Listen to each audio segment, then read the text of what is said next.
भानु प्रतापपुर उपचुनाव की तारीख जैसे जैसे नजदीक आते जा रही है वैसे वैसे मुद्दे भी जो है लगातार बढ़ते जा रहे हैं और सबसे महत्वपूर्ण दो मुद्दा है जो कांग्रेस ने लगाया है। सबसे पहले तो ब्रह्मानंद नेताम पर रेप का आरोप और दूसरा आरक्षण का जो एक मुद्दा है।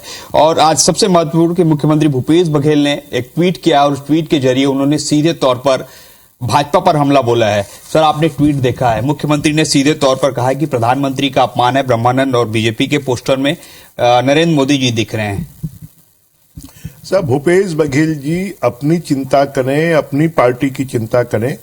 भारतीय जनता पार्टी को क्या करना है, सबसे पहले तो भूपेश बघेल जी को माफी मांगना चाहिए कि एक नौजवान भारतीय जनता पार्टी का कार्यकर्ता, पढ़ा लिखा, जो एक बार विधायक रह चुका है और उसकी चरित्र हत्या करने का काम, उसको बदनाम करने का काम भूपेश बघेल जी, उनकी पार्टी ने किया है।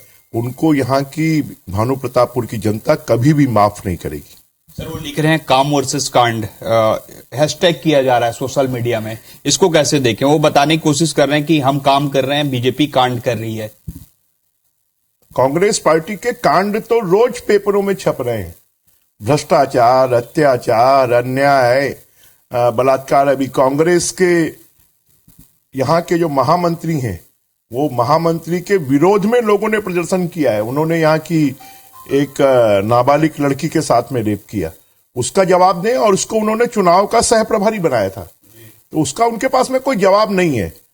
और कांड करने वाली पार्टी तो पूरी दुनिया जानती है कि कितने प्रकार के 4G कांड, कोयला घोटाला कांड, जितने कांड करने वाली कोई पार्टी है तो कांग्रेस पार्टी।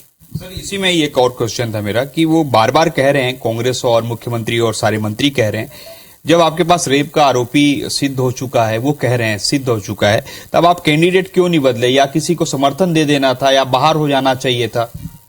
उनको स्वयं को मालूम है, या तो मुख्यमंत्री जी या उनकी पार्टी के प्रदेश अध्यक्ष, अगर उनको इतना भी ज्ञान नहीं है या उनके प्रवक्ता इनको ज्ञान नहीं है, तो मुझे लगता है उनको पद पर बने रहने का अधिकार नहीं है।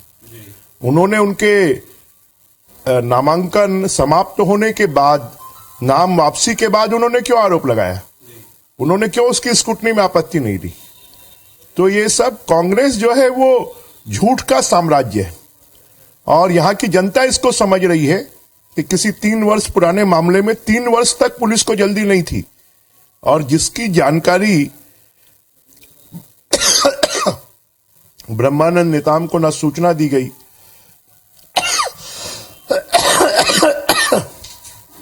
ना कोई उनको समन्स दिया गया, ना उनकी जानकारी में है, और ऐसे किसी घटना को प्रत्याशी को चुनाव के समय लाकर, इसका मतलब तो है कि कांग्रेस मैदान छोड़कर भाग रही है, प्रत्याशी के ऊपर आरोप लगाकर उसको अपनी हार सन्निकट दिख रही है।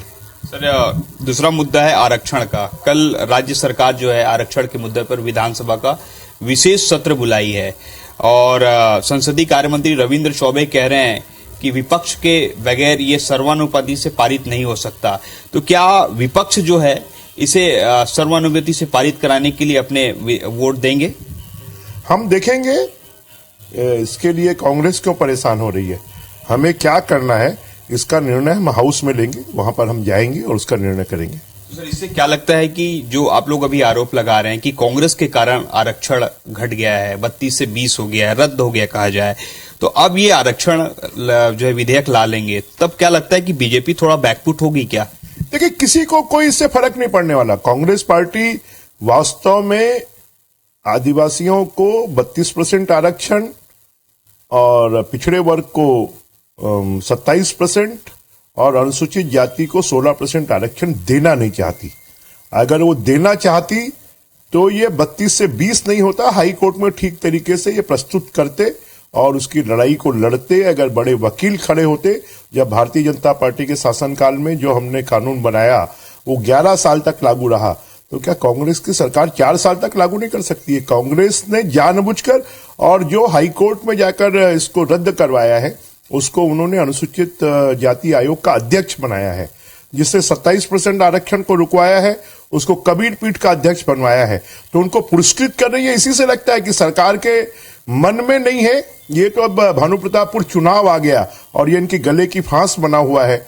और वैसे भी इसके लिए इन्होंने इस सत्र को बुलाया है और ये विधेयक पास कर रहे हैं। अब ये कितने दिन तक टिकेगा, जनता भी जानती है कि 78 अगर इनको करना था तो सिर्फ आदिवासियों का करना था 32%, 78% आरक्षण कर कब तक ये कानूनी रूप से सुरक्षा दे पाएंगे, इसका कोई भविष्य नहीं है। सर, चुनाव के एक साल पहले अब देखने को मिल रहा है कि मुख्यमंत्री भूपेश बघेल और स्वास्थ्य मंत्री टी.एस. सिंहदेव साथ साथ चल रहे हैं। आज भानु प्रतापपुर में भी साथ साथ चल रहे हैं। इसको कैसे देखती है बीजेपी? ऐसा है, जय बीरू की जोड़ी जो है ये सीमित समय के लिए एक हो सकती है, परंतु लंबे समय तक एक नहीं हो सकती। जब समय आएगा तो ये दोनों एक दूसरे को निपटाएंगे। अभी पूरे छत्तीसगढ़ को निपटा रहे हैं। इनकी जोड़ी के कारण पूरे छत्तीसगढ़ को नुकसान हो रहा है, विकास रुका हुआ है और आने वाले समय पर ये एक दूसरे का नुकसान करेंगे। कांग्रेस कह रही है कि जय वीरू तो बीजेपी को पहले 2018 में निपटाए थे, अब 2023 में निपटाने की पूरी तैयारी है। ऐसा मुंह में राम बगल में छुरी अगर होगी कि इस मजबूरी में ऊपर के नेताओं के कारण हम एक होकर चलें और अंदर से हम एक नहीं है, तो उसका कोई फायदा नहीं होने वाला है। सर, लास्ट सवाल था, बृहस्पति सिंह ने मुख्यमंत्री को पत्र लिखा है कि और कहा है कि नर्सिंग कॉलेज में एडमिशन के लिए 12वीं पास के लिए मान्यता दी जाए, और उन्होंने सीधे तौर पर विभाग पर आरोप लगाया लाल फीताशाही का, और कहा भी है कि विभाग जो है ये नहीं चाहता कि बच्चे कलम पकड़े, वो चाहते हैं कि नक्सली बन जाएं। बृहस्पति सिंह, टी.एस. सिंहदेव और भूपेश, इनके आपस में क्या मामले हैं, क्या है क्या नहीं, ये तो भूपेश बघेल जी जाने। परंतु अगर उनका एक विधायक बच्चों के बंदूक पकड़ने की बात कर रहा है तो 4 साल में छत्तीसगढ़ को कांग्रेस पार्टी कहां पर ले गई, भूपेश बघेल जी कहां पर ले गए, इसके बारे में हम सोच सकते हैं। और हम सब चिंतित होते हैं कि कांग्रेस का एक विधायक ऐसी बात कहे तो ये दुर्भाग्यजनक है और यही कांग्रेस सरकार की पहचान है। तो ये थे हमारे साथ बृजमोहन अग्रवाल जी, जिन्होंने बताया कि किस तरीके से भानु प्रतापपुर उपचुनाव में जो मुद्दे हैं जो कांग्रेस फैला रही है उसका जो कोई फायदा मुझे होने वाला नहीं है, बल्कि भाजपा जो है पूरी रणनीति के साथ चुनाव लड़ रही है और उनकी जीत तय है। कैमरामैन रमाशंकर के साथ सौरभ सिंह परिहार, IBC 24, भानु प्रतापपुर।